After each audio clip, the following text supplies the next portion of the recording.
Bienvenue au Polysécure, épisode sur l'actualité. Je suis avec Vincent. Salut! Ça va bien? Toujours! C'est parfait. Je sais que tu es super occupé. Je suis super occupé aussi. Fait que je pense que, en tout cas, minimum, tu as une nouvelle, mais je pense qu'on va parler encore 3 heures sur cette nouvelle-là. Fait que c'est parfait. Tu veux qu'on commence par la mienne? Non, t'as des shameless plugs. On va commencer les shameless plugs. COVID-19, lavez-vous les mains, faites-vous vacciner, port du masque, distanciation, s'il vous plaît. On est en pleine croissance de cas dans les statistiquement, donc dans l'hospitalisation, et ainsi de suite. Donc, c'est rendu une épidémie des non-vaccinés. S'il vous plaît, ne faites pas passer des statistiques. Soyez une personne affirmée. Donc, allez ailleurs. 28-29 septembre, Objective by the Sea au BTS version 4, qui est un événement de sécurité sur la sécurité plus des marques, dans ce cas-ci US. Moi, je vais y assister, fait que c'est super intéressant. 4 octobre, Trust Valley Day, qui est un événement qui se passe en Suisse, mais à distance. Donc, le seul problème pour nous, Nord-Américains, c'est que les fuseaux horaires ne sont pas tout à fait compatibles. Non, mais ultimement, je pense que ça commence à 2h30 du matin aux heures du Québec.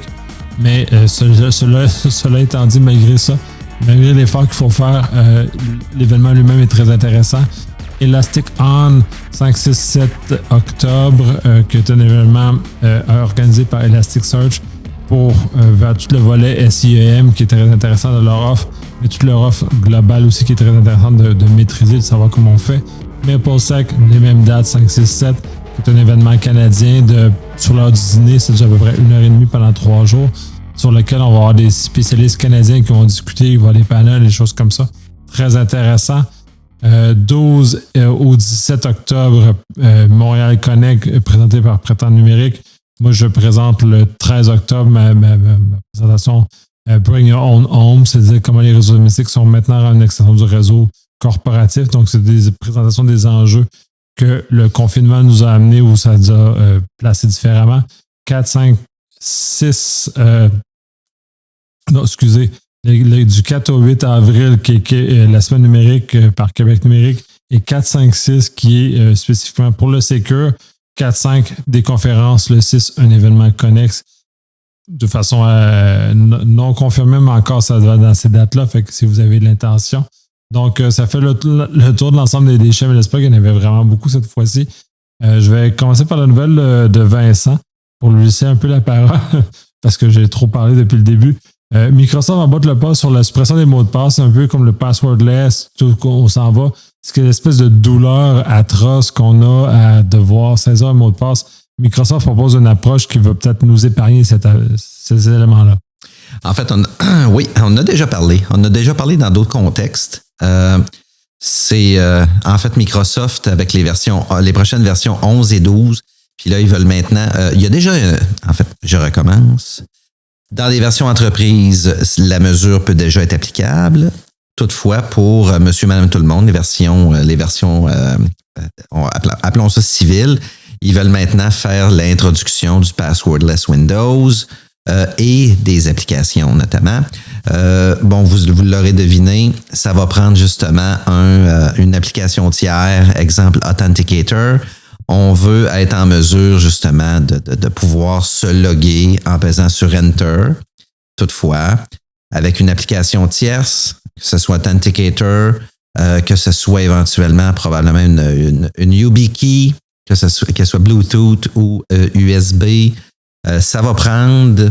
en fait, Microsoft emboîte le pas pour qu'on puisse utiliser un dispositif ou un téléphone intelligent qui inclut l'application pour être en mesure de démontrer que nous sommes bien la personne qui est en train de se charger sur l'appareil. Puis on en a déjà parlé dans d'autres contextes. Toutefois, l'autre élément, c'est que pour être en mesure d'installer Authenticator avec soit un compte entreprise ou scolaire ou un compte individuel, personnel, faut quand même s'identifier comme étant la personne qu'on prétend être sur Authenticator. Mais on peut utiliser Authenticator. Je parle de Authenticator ici parce que je pense que c'est une des applications qui est très populaire.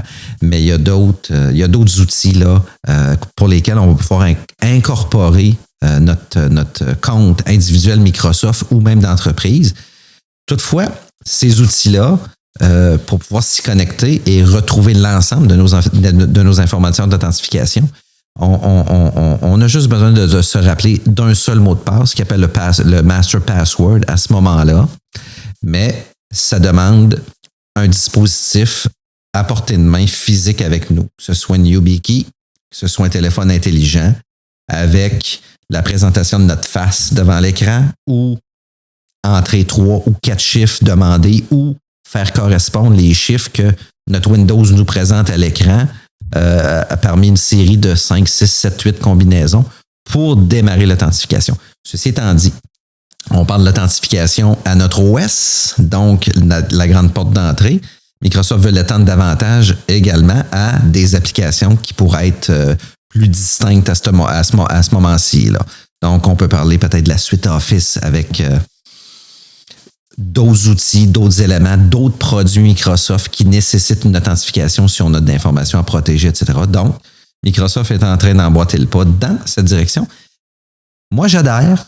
Je trouve ça plaisant. Je trouve ça fun. Mais je suis de la vieille école. J'ai une voûte de mots de passe. J'aime avoir une seconde alternative si quelque chose se passerait mal. Je perds la YubiKey. Où ma fille a essayé de rentrer sur mon téléphone plus de 10 fois puis est barré pendant 1 heure, 1 heure et demie puis j'ai besoin de me charger. Ça m'est déjà arrivé ça. J'ai même perdu mon téléphone au complet parce que j'ai un de mes enfants qui a voulu rentrer sur mon téléphone puis finalement il l'a zappé. Fait que ça m'a un peu mis dans l'embarras, mettons. Fait que là, tu vois, ça veut dire que tu peux pas aller sur ton compte accéder pour payer tes comptes. Il faut que tu réinstalles le téléphone, tu réinstalles les applications, que tu te réauthentifies, que tu remettes les codes.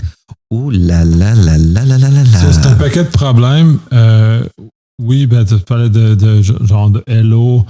Toutes ces mesures-là que Microsoft a mises en place, puis sont excellentes dans l'ensemble, puis j'adore beaucoup. Là, je suis un utilisateur de Microsoft Authenticator, qui est le volet Microsoft pour tout l'usage de tout mon volet personnel qui est associé à le vieux Hotmail, dans lequel on est habitué, et t'authentifier de cette façon-là. C'est dans ce cas-ci, ils vont m'envoyer, comme tu faisais référence à un code avec des chiffres et des lettres, puis ils disent que les chiffres que tu vois sur ton écran de ton ordinateur sont les mêmes que sur ton téléphone. Si c'est oui, tu fais oui, puis là, tu vas rentrer dans ton chose. Fait que c'est une espèce de 2 facteurs qui est intégré comme ça. Et là, tous les problèmes des recouvrements, des numéros de téléphone, des numéros qu'ils te donnent pour recouvrer, c'est très complexe. Du coup, dans l'univers Microsoft, j'ai pas eu tant de problèmes que ça parce que ça a été si fluide. Peut-être j'ai été chanceux. Mais dans d'autres environnements où ces données-là de deuxième facteur, ou en tout cas sont un peu plus complexes, j'ai rencontré des problèmes. C'est très difficile de réussir à ramener à la vie un compte dans lequel on a perdu le MFA, on a perdu nos clés de recouvrement. Oui, tu en as parlé dans 1 ou 2 podcasts précédents, ou 3 même. Justement, tu as fait une petite... J'en reviens toujours sur ça parce que, je le vis régulièrement parce que tous mes comptes sont MFA. Fait que donc, si j'ai le malheur de perdre un de mes affaires de MFA, je suis vraiment dans le pétrin. Là. Tu vois, c'est drôle de la façon dont tu amènes ça. Tu n'as pas besoin de perdre ton MFA. Ton téléphone meurt ou tu as besoin de le changer. Juste de penser à réinstaller tous ces éléments-là en te souvenant de ton master password, les services que tu utilises sur le téléphone, resynchroniser le tout. Scraper l'autre téléphone, des fois, il y a reconnaissance aussi du device qu'on utilise pour s'authentifier. Là, il faut comme recommencer toute cette chaîne-là, cette chaîne d'approvisionnement, d'authentification-là, puis de présentation de soi, puis de le démontrer. Mais somme toute, ça facilite la vie, ça accélère le processus d'authentification. Là, je parle d'un point de vue des suites entreprises, là, notamment, mais d'un point de vue individuel, vous êtes votre propre employeur de façon individuelle pour vos comptes puis les services que vous utilisez avec ça. Mais je pense que c'est un bon système. Là. Je trouve ça le fun. Là. La méthode passwordless qu'ils appellent, là, ça fait peur, mais on lit un petit peu ce qu'il y a au travers, puis c'est pas qu'ils réinventent quelque chose, là. Ils emboîtent juste le pas dans un modèle un modèle MFA, là, tout simplement, là, que je trouve intéressant. Oui, puis ça, le modèle est assez robuste globalement. C'est très le fun qu'ils prennent ce qu'ils ont déployé en entreprise, le déploient pour de façon personnelle. C'est-à-dire que maintenant, nos comptes associés à Microsoft de façon personnelle comme Live, Hotmail, maintenant Outlook, ça trahit mon âge parce que j'ai eu un compte Hotmail au tout début, avant même que Microsoft rachète Hotmail. Donc, c'est vraiment dans une autre époque. Qui donne ces outils-là à la disposition des gens, c'est merveilleux. Qui les amène progressivement à cheminer vers ça, c'est merveilleux. Parce qu'en entreprise, on utilise ce genre de choses-là depuis un certain temps. C'est même des obligations à certains égards d'utiliser ces outils-là. Donc, c'est bien parce qu'on va rehausser. Chez Google, fait des choses similaires aussi, fait qu'il y a quand même ces grands opérateurs-là, infonuagiques, ont un certain degré de préoccupation. Fait que c'est bien. Puis, de toute façon, le mot de passe lui-même est une douleur qu'on doit vivre. Si on peut s'en débarrasser jusqu'à un certain point avec d'autres moyens, donc un appareil qu'on possède ou des choses comme ça. Si on parle même dans la science-fiction, les gens font juste dire un code à haute voix devant plein de monde, puis l'ordinateur accepte le code comme étant une authentification de leur part. Donc, c'est très intéressant. Donc, on s'approche de peut-être ces univers-là. Là. Oui, puis Microsoft se défend bien en disant que tout simplement, là, tu l'as bien dit, hein, le mot de passe est une douleur. Puis, malheureusement, le mot de passe devient une faiblesse parce qu'il s'agit de voler une base de données XYZ avec un nom d'utilisateur puis mot de passe associé. Là, dans ce cas-ci, il n'y en a pas de mot de passe. Non, c'est tout simplement appelons ça un tiers dont vous seul connaissez et qui vous connaît, qui vient déterminer si vous pouvez ou non vous connecter. Mais ça prend effectivement, ça prend un deuxième appareil. Il y a un deuxième appareil à quelque part, mais les mots de passe, il n'y en a plus. C'est ça prend certaines choses pour nous rendre plus loin. De toute façon, considérant, puis là, on en parle très peu parce que de fond, c'est très peu intéressant, mais toutes les fuites de mots de passe, de données, tout ce qu'il y a avec ça, c'est rendu endémique, c'est rendu tout le temps, c'est rendu. Fait que si votre identité. Alors, ça, l'identité de tout le monde est rendue publique parce qu'elle a été fuitée, peu importe, nos mots de passe ont été fuités. Fait que si vous pensez que votre mot de passe que vous utilisez sur 15 sites est privé, ben détrompez-vous parce qu'il a été fuité. Il a été fuité. Fait que là, on est rendu à cet univers-là. Fait que on est même rendu à 2 ou 3 fois par semaine maintenant de sites qui ont fuité, police d'un tel, organisation d'un tel. Fait que c'est rendu comme une quasi-normalité. Ce qui est dommage en soi que ça soit rendu une normalité puis qu'on s'en fout jusqu'à un certain point parce que c'est rendu normal. Il devrait y avoir peut-être des répercussions légales ou autres sur ces entités-là qui sont peut-être à la limite négligeantes, mais bref, nos mots de passe sont en nature, sont pas allés dans des systèmes comme Microsoft nous mettent dans les mains qui sont plus robustes, qui s'appuient sur d'autres choses d'un point de vue technologique. Entre autres, ils vont s'appuyer sur des certificats qui déposent sur nos périphériques, qui déposent sur nos choses, donc c'est quand même plus loin. Donc, on est capable de mieux protéger nos choses. Bref. Oui, c'est une transition, je trouve, normale. On s'en va vers là. Je t'écoutais parler, puis je pensais à toutes les fuites de données qu'il y a eu dans les 3-4 dernières années où c'est des fameux administrateurs de consoles. Des consoles comme du S3 Bucket, des consoles Azure pour de la clientèle, des consoles Google. Normalement, le sysadmin, le gestionnaire de la console, quand il veut se charger, il doit se charger à partir de n'importe où dans le monde justement pour faire ses interventions. Il s'agit qu'un mot de passe soit compromis. Et puis, tiens, on a un deuxième gestionnaire de console dont on ne connaît pas l'identité dans un sous-sol chez sa mère, probablement un Roger qui se fait passer pour Natacha qui a 14 ans dans ses temps libres. Hein, on rigole bien ici. Oui. Mais tu vois, avec cette formule-là, puis un bon système de journalisation aussi des interventions, il n'y a plus d'histoire de mot de passe qui peut fuiter. La console, on veut y accéder. En fait, on pourrait même être très arrogant et exposer la console. La seule façon de se connecter, c'est par l'individu à qui on a laissé le trousseau de clés, point, et que le trousseau de clés, si le trousseau de clés se fait voler, même encore là, il y a une autre protection, c'est que le trousseau de clés, s'il ne nous reconnaît pas, il marche pas plus.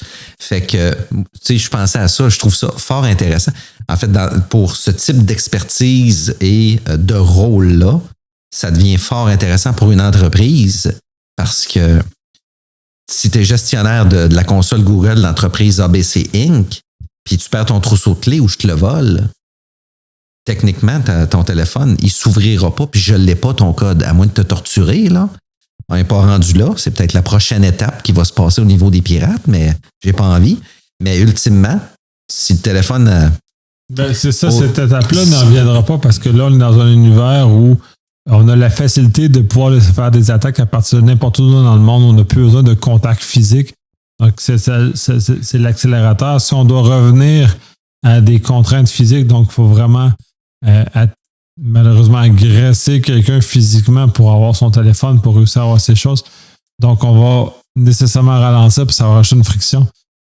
Souhaitons que les malveillants n'aillent pas jusque-là, par exemple, parce que là, on va se retrouver avec des faits que les gens vont se faire voler leur téléphone, se faire voler des éléments qui les mettent plus en péril.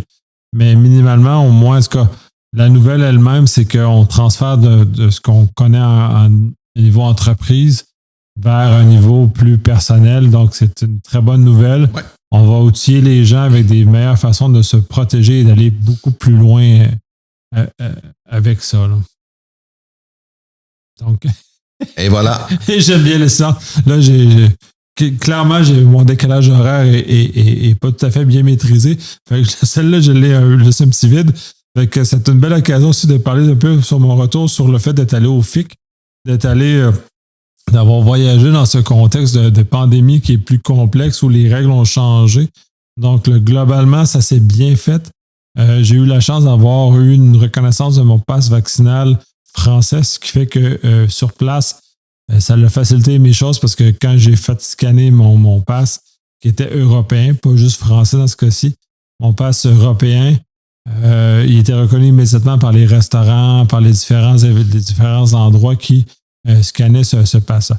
Par contre, ce que je déplore un peu, puis j'imagine que ça va être la même chose au Québec, mon identité n'était pas vérifiée. Fait qu'il faisait juste vérifier si j'avais scanné.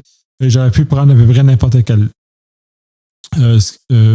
code QR et ça aurait fonctionné. Je trouve cette situation un peu dommage parce que l'objectif de ce scan-là est quand même un objectif de santé publique. Fait que je sens que peut-être les commerçants sont un peu moins bien sensibilisés à ce genre de choses-là. Sinon, le restant s'est bien passé. Ça, le transport se fait bien. Le retour au Canada s'est bien fait. La seule chose que j'ai trouvé dommage sur le retour, c'est qu'il faut que je fasse un test PCR 72 heures avant. Ben, si j'aurais pu m'en passer, je l'aurais fait. C'est un peu merdique. Surtout qu'il faut trouver une place sans rendez-vous en France. C'est pas nécessairement évident. Je l'ai fait, j'ai réussi à trouver. Donc, j'ai fait tout mon chemin. Mais c'est pas un chemin qui est nécessairement agréable ou favorable au déplacement. Donc, cela, on va voir. Je sais que le Canada est un peu plus rigide sur ce genre de choses-là. On verra comment ça va se déplacer dans le temps.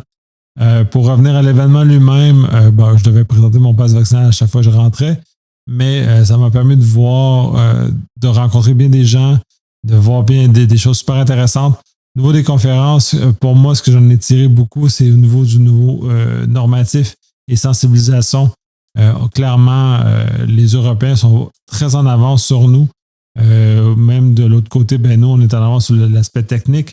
Si les deux ne sont pas réunis, on obtient un effet nul. Donc, c'est ce que j'en ai tiré beaucoup de cet événement-là, de pouvoir mixer un peu, de ramener l'élément normatif, encadrement et d'amener les gens à aller plus loin.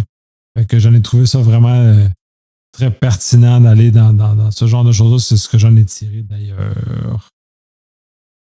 Et devais-tu porter le masque quand tu te déplaçais? Oui, tout le temps. Okay. Le masque est sensiblement en France, c'est les mêmes règles qu'on a au Québec parce que j'ai bien l'impression qu'au Québec, on copie les règles de la France et non l'inverse. Donc, dans l'événement, c'est masque tout le temps. Dans l'avion, c'était masque tout le temps. Fait que c'est des choses comme ça. Fait que si vous n'êtes pas confortable à porter un masque pendant 8 à 10 heures d'affilée, ces éléments-là sont peut-être pas à votre portée. Fait que ça fait partie des choses. Puis d'ailleurs, ça a été largement démontré que le port du masque est quand même très efficace. Fait que j'imagine, mais si je me permets un certain commentaire éditorial face à ça, j'étais agressé du fait que je voyais beaucoup de gens, suffisamment de gens pour que ça m'agresse, qui portaient le masque en dessous du nez. Fait que tu sais, rendu là, ça changerait. Porte le masque ou porte le pas. Ah, c'est nos Québécois qui ont copié les Français. C'est pour ça que nos Québécois font ça aussi. C'est pas vrai. On dirait que c'est inné, puis ça s'est fait tout seul partout dans le monde. J'imagine, mais ce genre de choses-là fait que c'est un peu... ça enlève un peu le bénéfice du geste d'avoir porté le masque parce qu'en dessous du nez, on expulse quand même nos cochonneries. Malgré tout, dans l'avion, c'est pas si pire. Dans l'avion et au fixe, c'est quand même globalement pas si pire dans l'ensemble parce que on présumait tous des gens qui sont vaccinés. Fait qu'on n'est déjà pas dans un contexte aussi tout nu qu'on l'était il y a un an, mais malgré tout, mettons ce non-respect-là des gens, des règles, parce que pour moi, ça a été un petit peu achalant. Mais quand même. Fait que j'ai passé mon test PCR, j'ai sorti négatif, je suis revenu au pays, il n'y a pas eu de problème. Ça a fait quand même du bien de voir d'autres gens, ça a fait de voyager, tout ça. C'est quand même, ça a un élément intéressant. Mais comme on disait en Shameless Plug, vacciner, distanciation, masque, lavez-vous les mains, ça a un bénéfice si on veut commencer à pouvoir bénéficier de voyager, de pouvoir entrer en contact avec des gens qui nous apportent des choses nouvelles. Yes. Passons aux nouvelles suivantes. Cela va être très bref parce que dans le fond, c'est comme une répétition énorme de ce qui s'est déjà fait. La Maison-Blanche, Zero Trust, on va le mettre dans les show notes, plus le lien vers l'information en question. C'est un peu l'équivalent du Centre canadien d'information. Donc, les principes de Zero Trust promulgués par la Maison-Blanche vont être là. C'est un pas en avant. Zero Trust, c'est pas un produit. J'ai mon frigidaire et Zero Trust, by the way, parce que mon frigidaire, il est connecté à rien. Fait qu'il est fondamentalement Zero Trust, comme mon lave-vaisselle puis mon poêle d'ailleurs. Ils sont déjà Zero Trust, j'ai zéro problème. Mais par contre, les gens qui aimeraient peut-être avancer un peu plus loin avec ce genre de contexte-là et maîtriser davantage ce genre de choses-là, le gouvernement américain, la Maison-Blanche met en disposition des informations qui pourraient justement aider les gens à mieux adopter ce genre de choses-là. Et pour ceux qui qui ont une certaine inquiétude face au rançongiciel, le ransomware, le Zero Trust, c'est probablement une des meilleures stratégies qui est à notre disposition pour réussir à lutter contre ça, puisque fondamentalement, on a une authentification puis des cloisonnements qui sont beaucoup plus sophistiqués qui justement empêchent cette explosion malheureuse de méchants rançongiciels dans nos infrastructures. La Maison-Blanche signe un décret là-dessus? Oui, c'est l'exécutif. OK. C'est pas une loi. Puis au niveau américain, c'est le Congrès qui vote des lois. La Maison-Blanche, c'est l'exécutif, donc c'est des décrets. Un peu comme au Québec, on va prendre une situation qui est un peu plus familière pour le contexte québécois. On a, heureusement ou malheureusement, l'exécutif et le législatif réunis. Le législatif, c'est ceux qui émettent les lois. On va prendre l'exemple de la loi, le projet de loi 64 pour la protection de la vie privée, par exemple. C'est un projet de loi. Fait que c'est étudié par les gens de l'Assemblée, les deux partis, par commission parlementaire et ainsi de suite. Par contre, un décret, comme le décret sanitaire qui est fait par le gouvernement, qui est exécutif, lui n'a pas besoin de passer par des études ou des choses comme ça, il est lancé direct. Dans un cas-ci, les Américains, eux autres, ont décidé de séparer ces deux pouvoirs-là. Nous, on les a réunis. Fait que dans ce cas-ci, eux autres, le pouvoir exécutif a dit, paf, c'est comme ça. Mais maintenant, c'est comme ça que ça marche. Pas de choix, ça fait mal, c'est comme ça. Interesting. C'est une approche différente. C'est peut-être que dans ce cas-ci, ils ont besoin justement de... C'est pour ça qu'on a un baillon de bord ici. Ouais. Tandis que là-bas, c'est non, il n'y a pas de négociation, pouf, c'est ça. Ici, c'est, vous voulez pas, on chigne, on chamaille, baillon, salut, bonsoir. Donc, l'exécutif passe pour des méchants. L'exécutif, c'est non, même pas le baillon et le législatif, et même pas... OK, phew. Non, c'est pas l'exécutif, c'est des pouvoirs qui sont distincts. On a quand même une certaine séparation ici.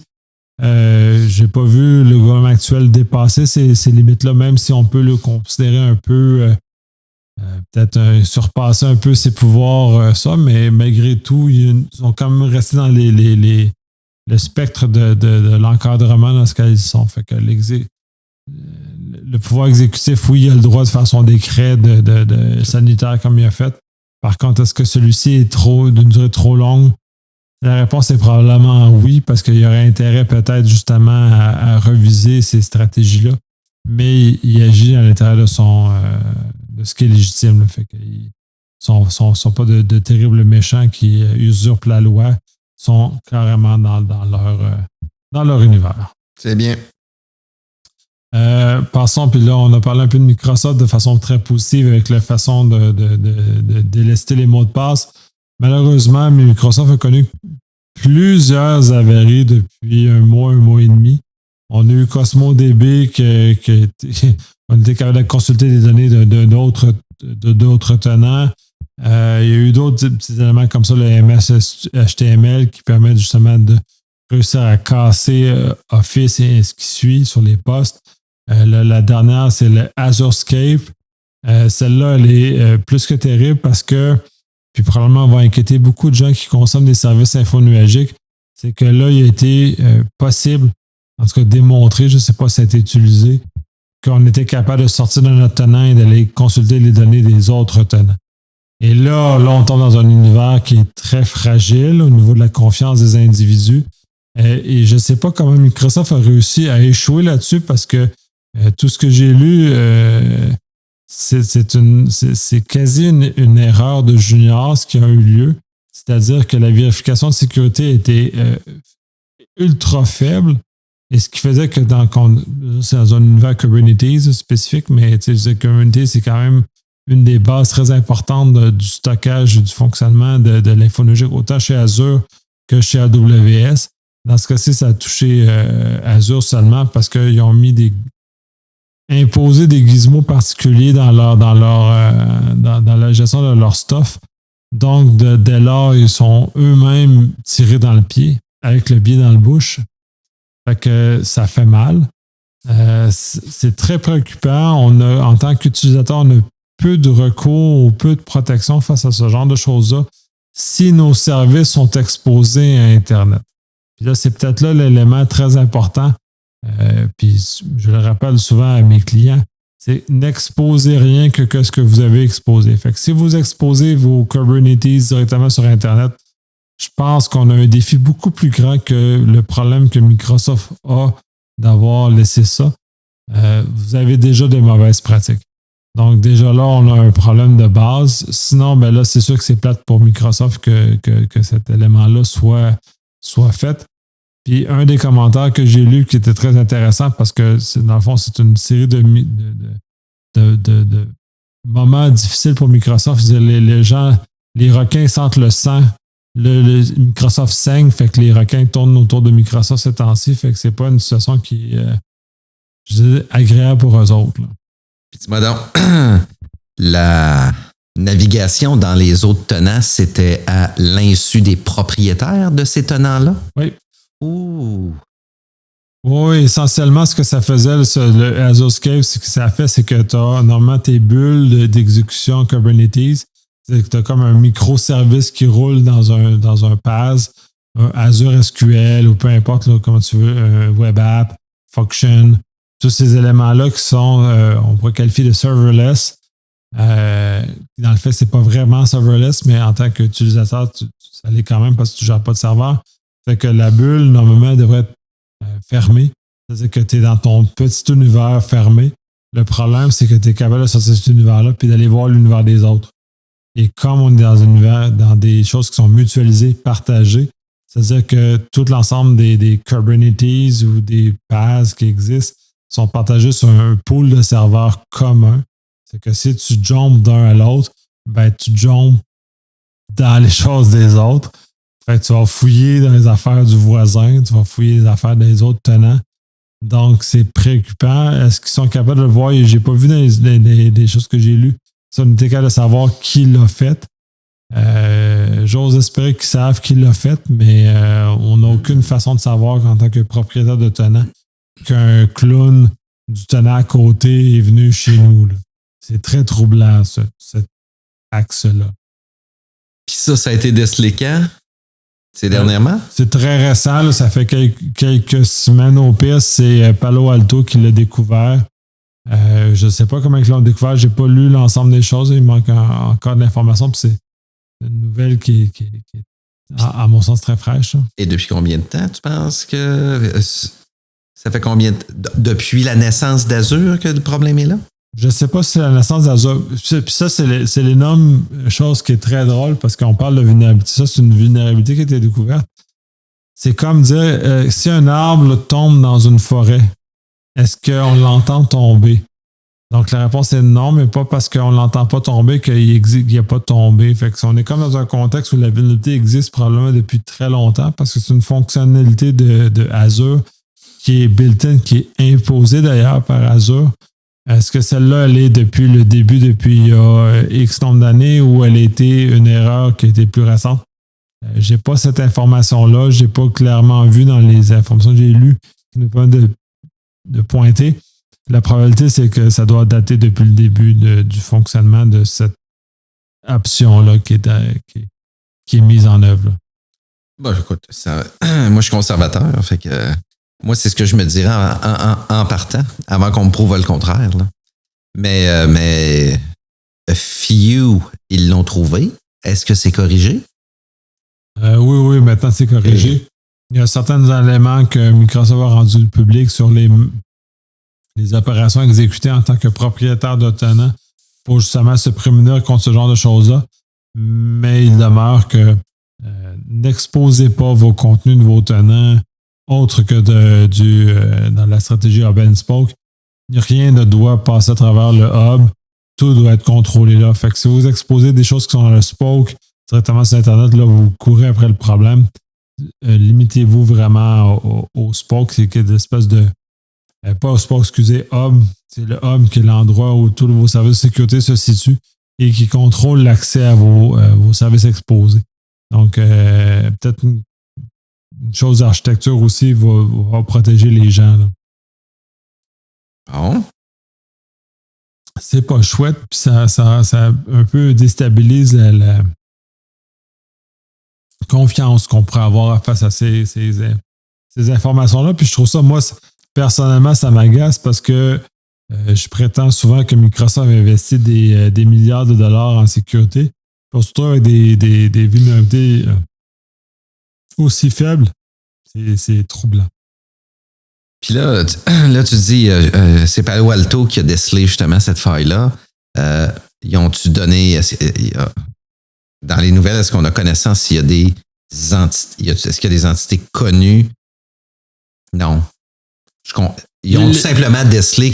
C'est quoi le problème? Est-ce que ça s'est produit? On n'est pas là. Non, OK, non, c'est bon. OK, je comprends. On n'est vraiment pas là. La recherche qu'on fait n'est pas de cette nature-là. De toute apparence, on fait une divulgation responsable. C'est-à-dire qu'ils ont averti Microsoft avant de le dire publiquement. Donc, on a laissé le temps à Microsoft de régler le problème.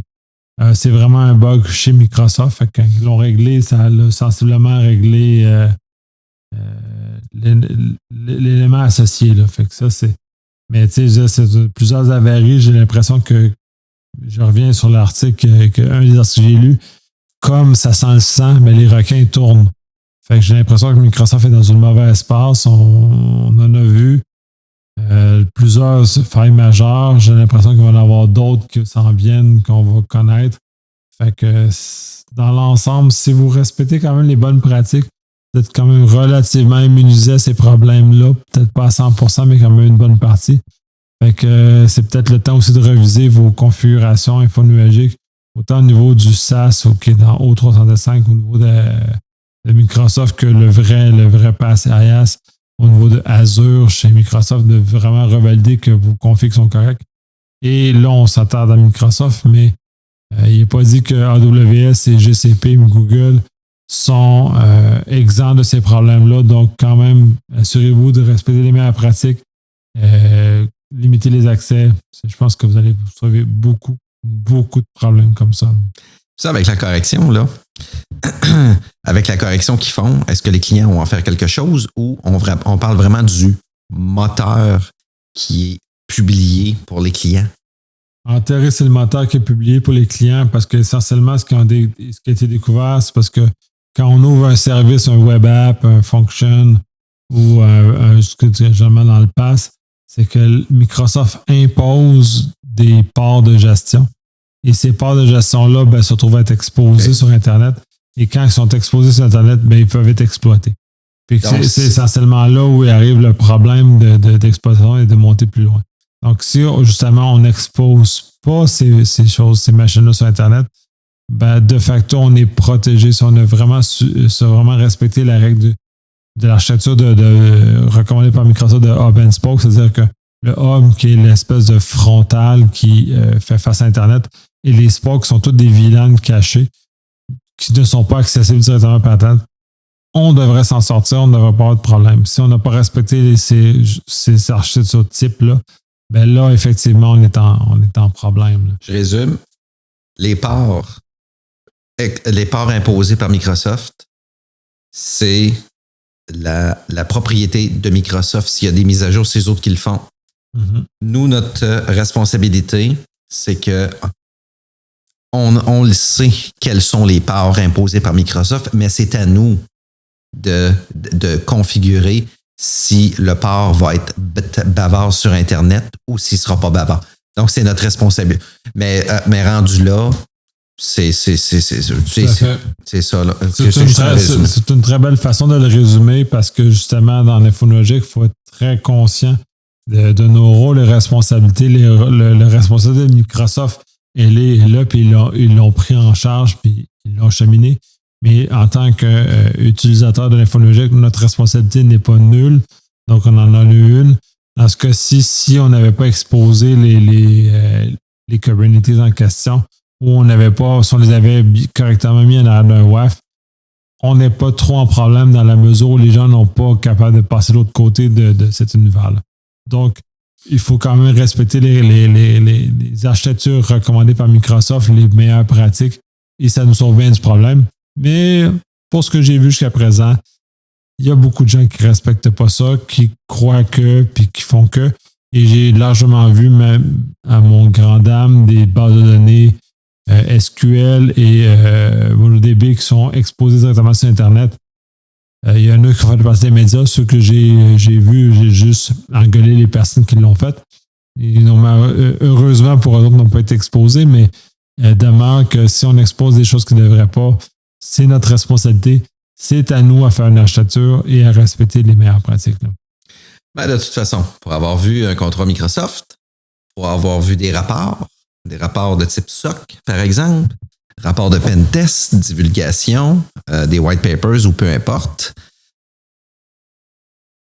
Microsoft est tout de même bien protégé aussi au niveau des rôles et responsabilités, mais écoute, je comprends ton point. Là. Ça me fait penser aux fameux parts, là, les parts de 0 à 49 2 à la X, là, je me souviens plus c'est lequel, qui était disponible sur Windows quand tu voulais mettre ton routeur en avant puis tu voulais faire une exposition sur Internet avec un appel vers un port, tu te souviens? Les bonnes années fin 90, début 80 où on exposait n'importe quoi sans se soucier des problèmes. Là. Ça me fait carrément penser à ça. Là. C'est la belle caricature que je vois. Je pense que c'est la même affaire. Là. 135, 137 et 139 qui étaient les ports NetBIOS. Ça, tu exposé ça sur Internet, puis 445, mais qui est le SMB moderne. Non, on n'expose pas ça sur Internet. Il y a des histoires d'horreur dans le temps du modem câble plus partagé où quand tu étais dans ton anneau, tu voyais toutes les machines de ton anneau. Là. Fait que non. J'ai une petite anecdote là-dessus. Hein? Nico parle du modem câble Vidéotron. Les fameux anneaux de 60 personnes avec les modems 30 mégabits divisé par 60, ça fait 500 kilobits. Souvenez-vous, là, année 2000-2001. J'avais un outil, justement, de scan, puis quand je l'ai parti, ça l'a listé, en fait, ça m'a fait une belle cartographie de mes utilisateurs voisins dans mon quartier. Toutefois, j'ai eu un appel de Vidéotron pendant que j'étais en train de rouler le scan. Puis, je vous mens pas, la personne a été fort sympathique, on a dialogué ensemble, quel outil j'utilisais, puis il a été très surpris que je roule ça sans mesure de précaution, etc. Mais je voyais l'ensemble de l'œuvre sur l'anneau, là. C'était une petite anecdote qui était le fun, là. Sans répercussion légale ou quoi que ce soit, là. Ben, ce qui est le fun de cette anecdote-là, c'est que Vidéotron a réagi. Donc, ils sont quand même au fait de ce qui se passe dans leurs choses. Moi, c'est plus. Mes anecdotes sont dans une époque où j'ai l'impression qu'ils maîtrisaient moins bien cet aspect-là des choses. Donc, les gens ne se faisaient pas interpeller quand ils faisaient des conneries. Puis, l'histoire classique que j'ai, c'est fin des années 90. Ouais, fin des années 90. C'est systématique. C'est Nook Neighbor que j'avais à l'époque. Quand l'école finissait vers 3h15, 3h30, quand les adolescents arrivaient à la maison, ma machine se faisait scanner, je recevais des alertes de scan, là, c'était malade. Là. Fait qu'il y en avait cette époque-là où c'était peut-être un peu moins bien contrôlé. Si ces jeunes-là s'étaient fait appeler comme tu t'es fait appeler, je pense qu'il aurait été plus calme et moins dommageable. Mais il demeure que la machine que j'avais était bien protégée, fait que c'était pas grave, mais cela étant dit, pour ceux qui le sont moins, c'était peut-être un peu plus complexe. Et justement, de pouvoir accéder avec des partages de fichiers Windows ouverts à l'ensemble de l'anneau. Là. Bref. Autre époque. Souhaitons que les gens s'améliorent avec le temps et qu'ils maîtrisent mieux. Changeons de nouvelle. Proton Mail. Proton Mail a fait ça a fait beaucoup de bruit dernièrement, puisque Proton aurait divulgué des adresses IP de certains d'activistes climatiques français. Puis bon, ça a créé beaucoup de bruit. Il y a du bon, du moins bon là-dedans. Dans le contexte, il faut comprendre que Proton vit en Suisse. Proton doit se conformer aux règles suisses. Ces règles suisses-là sont peut-être pas les mêmes qu'aux États-Unis, pas les mêmes qu'en Europe, pas les mêmes qu'au Canada. Donc, si on veut contester ou se comprendre, il faut comprendre les règles le contexte légal suisse. Dans celui-ci, les règles suisses permettent la divulgation d'un certain nombre d'informations dans un système de courriel, pas dans le VPN. Donc, il faut déjà séparer les deux situations. Fait que c'est vraiment dans un contexte du courriel dans lequel ProtonMail a reçu un mandat d'une cour suisse, donc qui a été légitimé par une cour suisse pour effectuer ce qui a été demandé, donc de divulguer les adresses IP de certains activistes français. Il demeure qu'on peut contester effectivement le fait que l'usage du terrorisme était un peu exagéré dans ce qui est fait. Je ne sais pas dans quelle mesure on est capable de peut-être mettre des balises pour éviter que les pays abusent de cette espèce d'excuse-là d'user du terrorisme.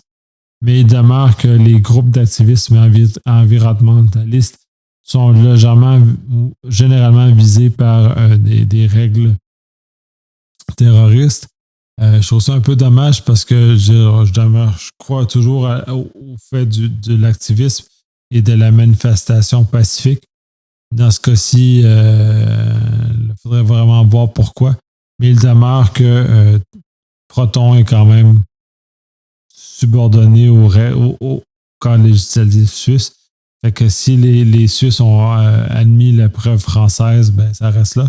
Il y avait eu un cas un peu plus ancien, de 2 mois, où le FBI avait demandé des informations similaires et la réponse de Proton à ce moment-là, ça avait été seulement de fournir les informations, les méta-informations qui étaient à leur disposition. Donc, ils ne sont pas capables d'aller chercher beaucoup plus loin que ce qu'on a sur un relevé téléphonique, par exemple.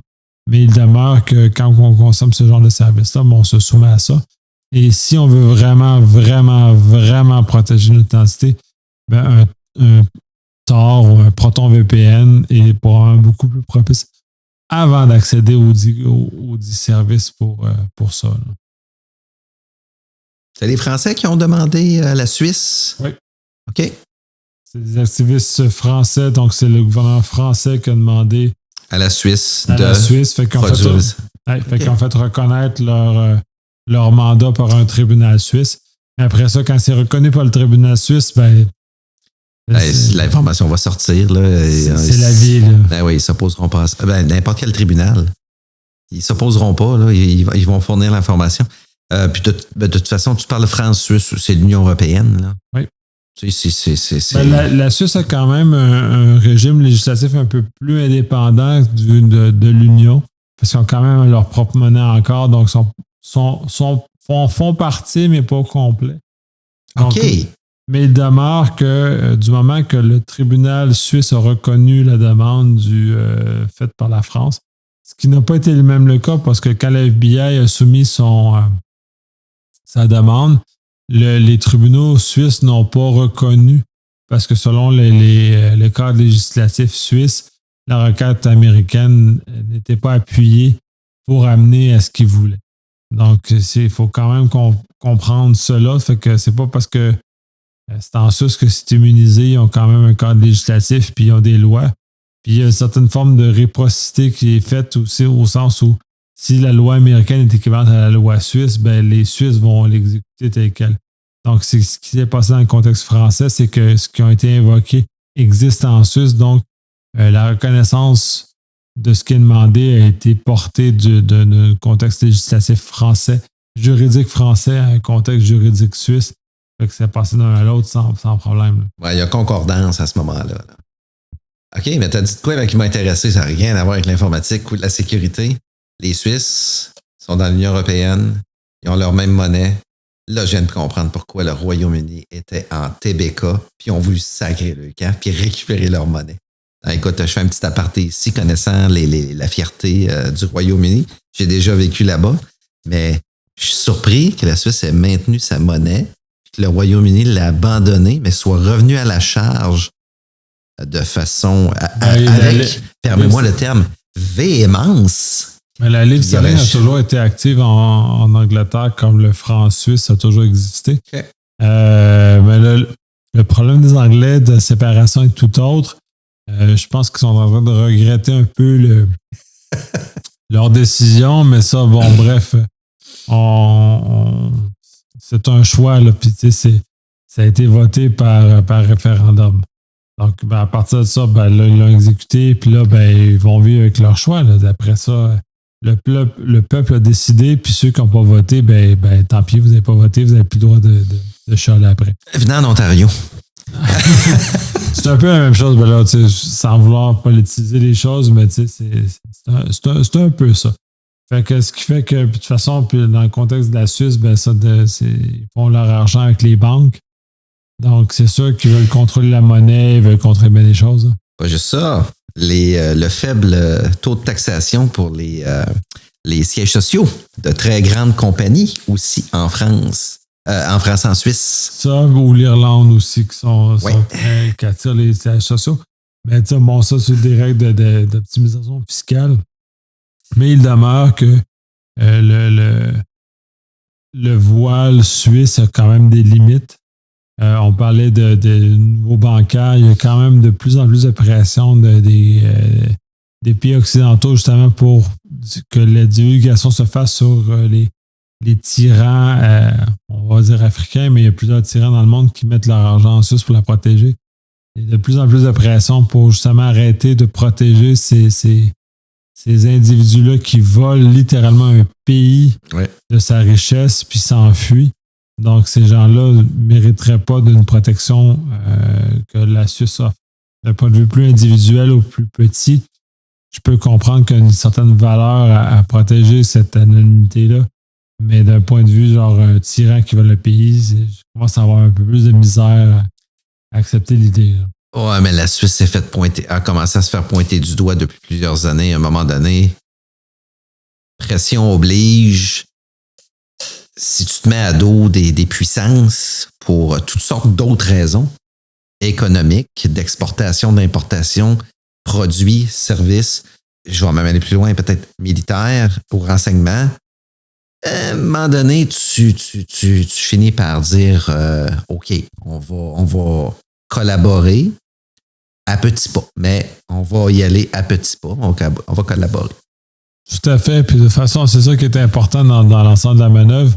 Puis c'est ça aussi qu'il faut qu'on puisse être capable de répliquer dans le monde virtuel. Cette espèce de moment où il y a des pressions par différents pays pour nous amener à une certaine forme de rationalité. Pour pouvoir comprendre qu'effectivement, de protéger des dictateurs, protéger des personnes qui volent des millions de personnes de leur avoir parce qu'ils s'enfuient avec le coffre de l'argent de l'État, d'un point de vue international, c'est non acceptable. Donc, c'est ça. Bref, Proton a divulgué sur la base d'une requête tribunal. Donc, Proton ne commencera pas à sniffer vos adresses courriel, vos adresses IP. Proton n'a jamais été capable d'avoir le contenu. Puis ça, c'est toujours protégé, puis ça demeure. Donc, si vous voulez vraiment protéger votre source IP, Proton Mail offre une gateway par Tor, par Onion. Donc, si vous voulez vraiment dissimuler votre identité, vous avez toujours cette avenue-là qui est quand même disponible. Fait qu'à la limite, il y a un peu de obsèque, problème d'obsèque chez les gens qui sont fait pogner. Mais des gens acceptent peut-être à la face même des informations. Bref. Passons au niveau suivant. Apple a fixé. Quel anglicisme? Corrigé. Une vulnérabilité dans son système d'exploitation qui a été essentiellement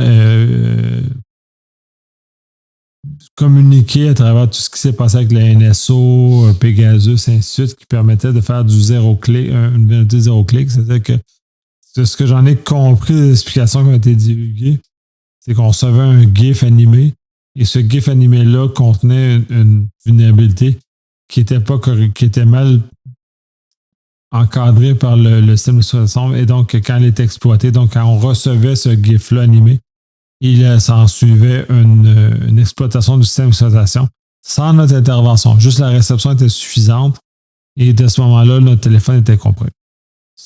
Pour relativiser les choses, parce que moi, comme clown, je ne serais jamais visé par ça. C'est des choses parce que le NSO Group chargeait plusieurs millions de dollars pour l'usage de cette vulnérabilité-là. Donc, comme je ne suis pas sûr que quelqu'un qui est prêt à investir des millions sur ma vie, je ne suis pas visé. Par contre, des hommes d'État l'ont vu, certains hommes d'État, certaines personnes très importantes étaient visées. Donc, de ce moment-là, oui, eux autres sont devraient. Les journalistes aussi.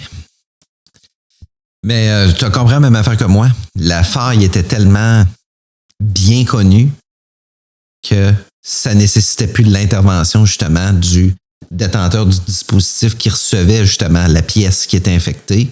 Pour ça qu'on appelle ça zéro-clic. Puis, je pense qu'il disait aussi, je pense qu'ils ont fait des petites louanges à Apple parce que rares sont les fois, en fait, je pense que c'est la seule et première fois où Apple a décidé de réagir plus rapidement qu'à leur habitude, justement, pour développer un correctif. Ça, c'était dans un autre article que j'ai lu, mais écoutez, je vous dis ça sous toute réserve. Mais effectivement, logiciel d'espionnage bien plate, là, qui passait sous le radar. Puis, oui, puis il faut aussi considérer que ce qui est là n'a été probablement découvert que par le NSO Group dans le contexte de Pegasus. Fait que c'est pas quelque chose qui était largement utilisé. Donc, c'est vraiment dans une portée très limitée en termes de cible. Les gens qui sont ciblés sont des gens importants, donc ceux-ci devront être peut-être plus prudents face à ce genre de choses-là.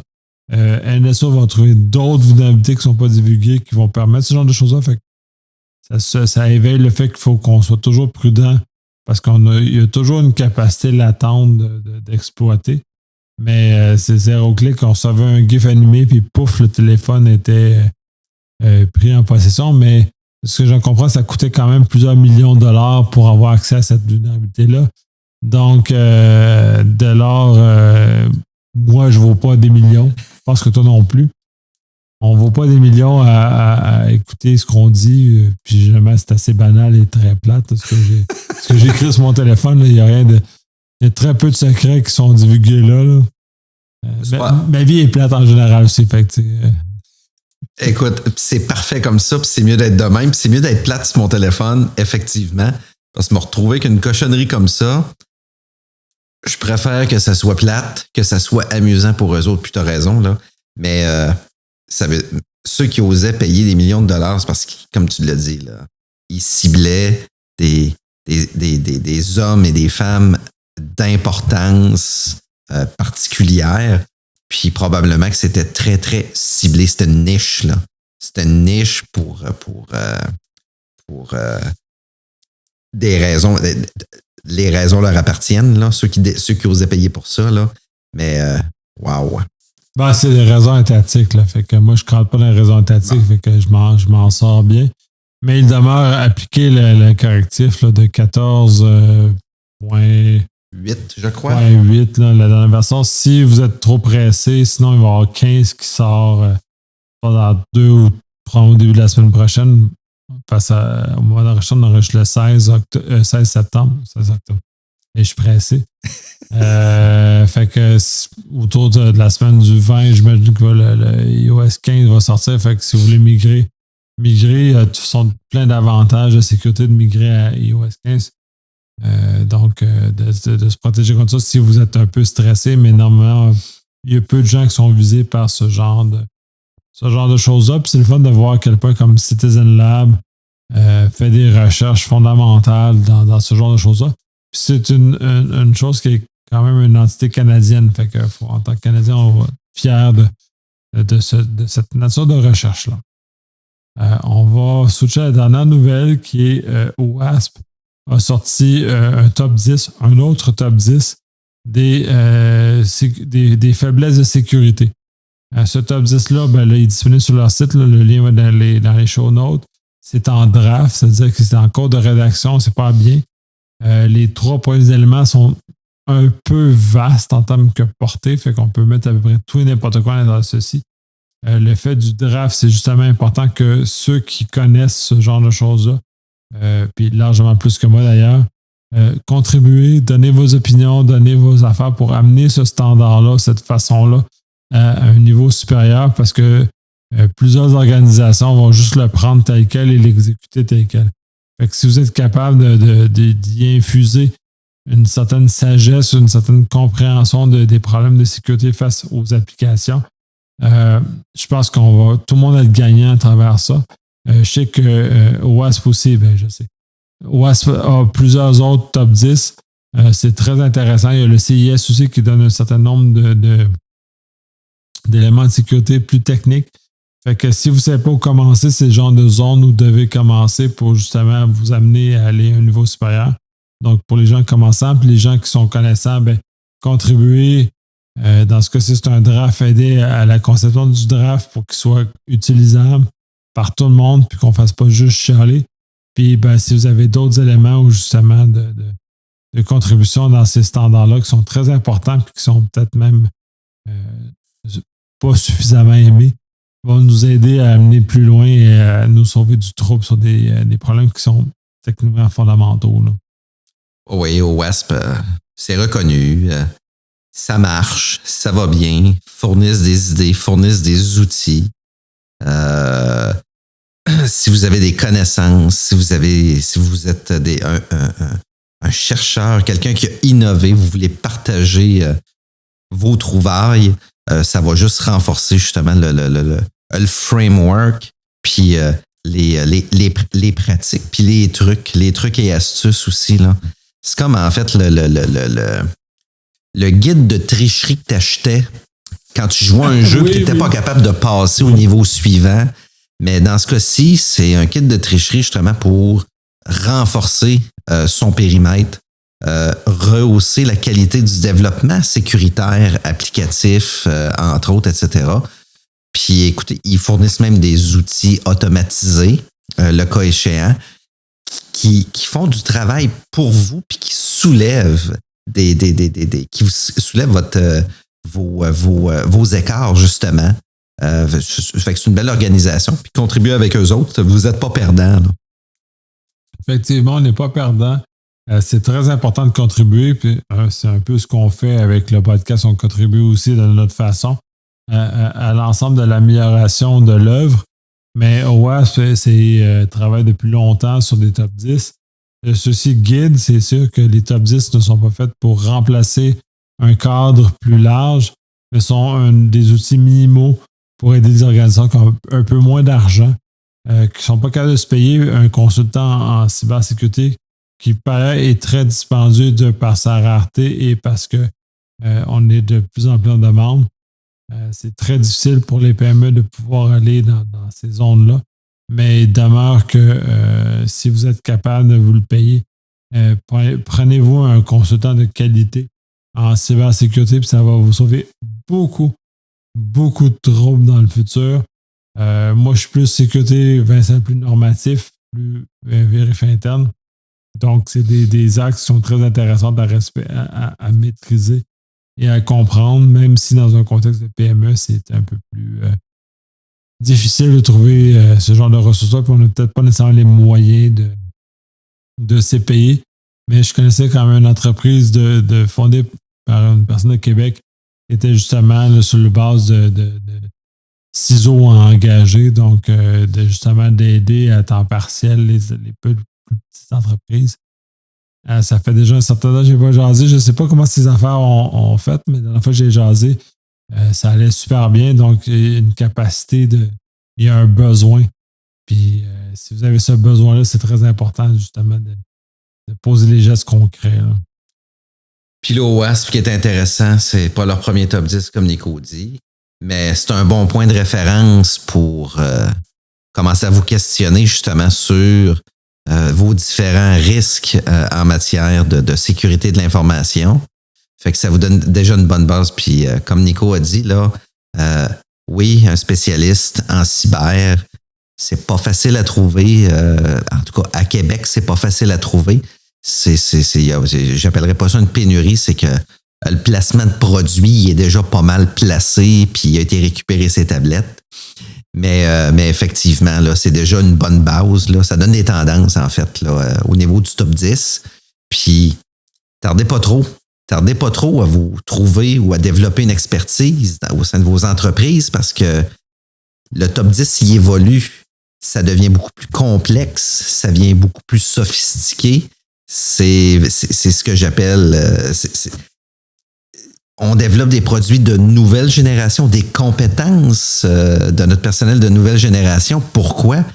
Parce que le cyberterroriste, le cyberclown terroriste, il est créatif lui aussi. Il crée sa propre nouvelle génération il est même plus de clownerie. Il est même plus créatif que nous autres. Là. C'est ça qui est même troublant, là, tant qu'à ça. Là. Alors voilà.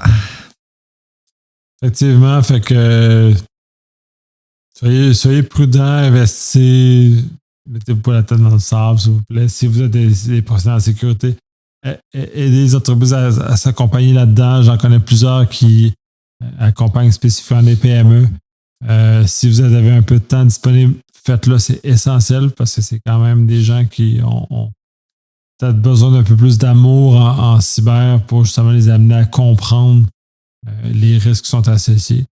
Donc, bref, ça termine pas mal l'épisode d'aujourd'hui. On a quand même encore explosé dans le temps. C'est des sujets qui sont super intéressants, qu'on a énormément de plaisir à discuter. Petite parenthèse, si vous écoutez jusque-là, vous allez avoir l'occasion de l'entendre. On a des médias sociaux, communiquez avec nous si vous avez des sujets, communiquez avec nous si vous avez des idées. Gênez-vous surtout pas. Au fait que j'ai eu l'énorme privilège de rencontrer des gens qui écoutent le podcast, qui m'ont discuté. Donc, n'attendez pas juste que j'apparaisse en vrai ou que Vincent apparaisse en vrai. On a des médias sociaux, on a des courriels, on a toutes les stratégies possibles pour communiquer avec nous sont disponibles. Vos sujets nous inspirent énormément parce qu'on a quand même un nombre de personnes qui communiquent avec nous. Donc, ça nous aide à aller plus loin. Ça nous aide à partager. Donc, gênez-vous pas, communiquez avec nous. Oui, prenez ça comme la bouteille du génie. Frottez-la un petit peu, puis écoutez, on va sortir, puis on va vous répondre. Absolument. Fait que sur ça, souhaite un bon 2 semaines. Je pense que c'est le moment, le cycle dans lequel on se voit. Oui, un bon 2 semaines, puis mesures sanitaires toujours en œuvre. Lavez-vous les mains, puis soyez en santé.